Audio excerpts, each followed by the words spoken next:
Olá, irmãos! Saúdo cada um de vocês com a graça e a paz do nosso Senhor Jesus Cristo, amém? Meu nome é Miriam Anita e eu estou aqui para, junto com os irmãos, fazermos um devocional referente ao texto Fidelidade em Dias Difíceis. Não é fácil não, né, irmãos? Bem, esse texto aí que nós vamos estudar foi escrito para o Manancial, que é um devocional diário produzido pela União Feminina Missionária Batista do Brasil, que oferece para a gente meditações baseadas na Bíblia, que é a palavra de Deus. Tem uma meditação para cada dia do ano, com o objetivo de nos inspirar, exortar e edificar, promovendo o nosso crescimento cristão e nos engajar cada vez mais com a missão de Deus. Como vocês sabem, eu não escrevi o texto, quem escreveu foi o pastor Rodolfo Nascimento. Então, o que eu vou fazer? Eu vou ler com os irmãos o texto e contar aquilo que eu entendi, tá bom? Então, vamos orar e pedir ao Senhor para que mostre para a gente aquilo que a gente precisa aprender no dia de hoje, tá bom? Ó Deus, obrigada porque Tu estás sempre conosco, sempre nos ensinando, sempre tendo misericórdia de nós. Que nós possamos sermos fiéis em todo o tempo e que Tu possas ter misericórdia da igreja perseguida, que é fiel a Ti, mesmo com tantas dificuldades. Perdoa-nos, ajuda-nos, em nome de Jesus que oramos. Amém. Bom, irmãos, então nosso texto está em Atos, capítulo 16, versículos 25 até o 32. E diz assim, vai falar da conversão do carcereiro. Por volta da meia-noite, Paulo e Silas estavam orando e entoando hinos de louvor a Deus, enquanto os demais presos os ouviam. Eles estavam também encarcerados, né, irmãos? De repente, aconteceu um terremoto tão violento que os alicerces da prisão foram abalados. Nesse mesmo momento, todas as portas se abriram e as correntes que prendiam a todos se soltaram. O carcereiro despertou do sono e, vendo abertas as portas do cárcere, desembaiou sua espada a fim de se matar, pois concluíra que os presos todos houvessem escapado. No entanto, Paulo gritou: "Não te faças isso! Eis que estamos todos aqui." Então, o carcereiro pediu luz, correu para dentro e, trêmulo, atirou-se aos pés de Paulo e Silas. Em seguida, conduziu-os para fora, rogou-lhes: "Senhores, o que preciso fazer para ser salvo?" E eles prontamente lhe afirmaram: "Crê no Senhor Jesus e assim serás salvo, tu e os de tua casa." E eles ministraram a palavra de Deus, bem como a todos de sua casa. Naquela mesma hora da noite, tomando-os consigo, lavou-lhes os ferimentos e logo foi batizado, ele e todas as pessoas da sua casa. Então, insistiu para que subissem à sua casa, onde nos preparou mesa farta, e com todos os seus expressava grande júbilo por haverem crido em Deus. Amém? Bom, então, irmãos, eu acabei lendo até o 34, só para concluir. E o nosso texto chama-se Fidelidade em Dias Difíceis. E o versículo escolhido é o 25, que diz: "Por volta de meia-noite, Paulo e Silas cantavam louvores a Deus e os demais companheiros da prisão o escutavam." Bom, então, a pergunta que não quer calar: como você reage quando as coisas dão errado? Como você reage quando tudo dá ruim? Qual que é a sua reação quando você faz o bem e recebe o mal? Quando você faz o certo, mas recebe uma retribuição inesperada e, negativa. Bom, aquilo que a gente responder em relação a esse desafio, essa dificuldade, essa coisa que a gente crê que não foi legal, vai revelar o que a gente tem no nosso coração, né? Vai mostrar o quanto a nossa fé na bondade de Deus é firme. Porque a boca fala daquilo que o coração tá cheio, né, irmãos? Então, conforme você reagir, é conforme está o seu coração. Agora, imagine você tá lá na situação do irmão Paulo e do irmão Silas, né? O irmão Paulo, depois que ele andou, mais que uma notícia de tanto pregar a palavra, ele foi para diversos lugares, ele batizou diversas pessoas, ele abençoou tantas pessoas, e libertou uma jovem que tinha lá o espírito maligno, enfim, fez tanta coisa boa.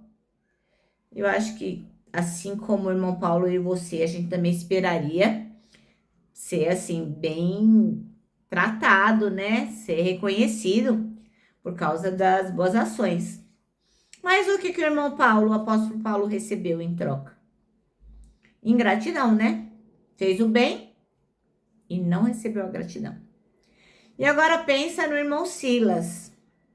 Ele andava com Paulo, eles viajavam juntos. E logo de cara, pá, na primeira viagem já estava preso. Ai, que coisa, né? Os dois estavam presos de forma injusta.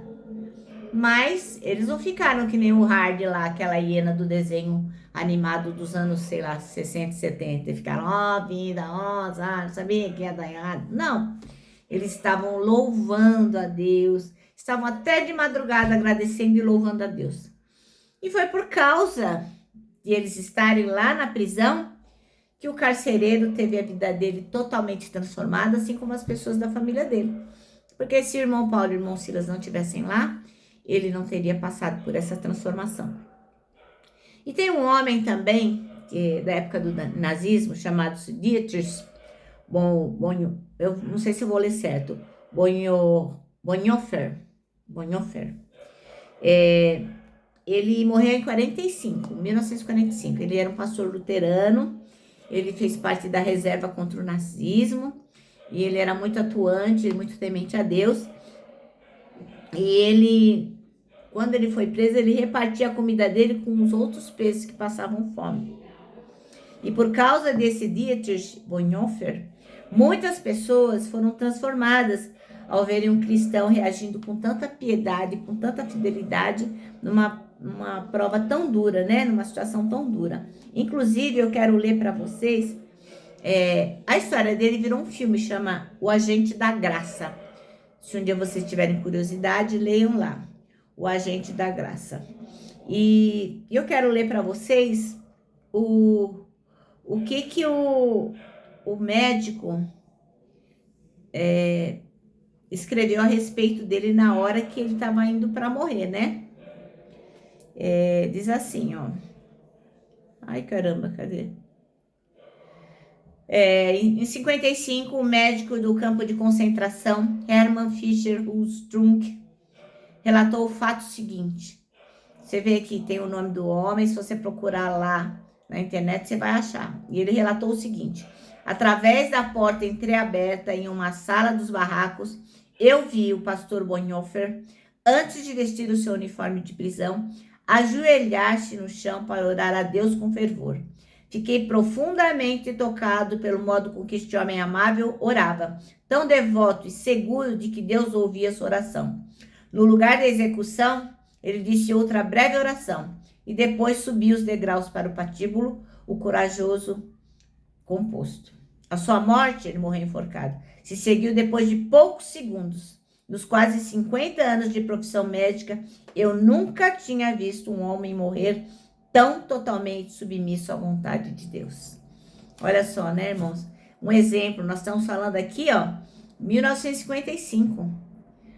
70 anos aí se passaram e tivemos a oportunidade de ter entre nós um homem que era fiel a Deus. E você, como reage, né, quando as coisas não estão dando certo?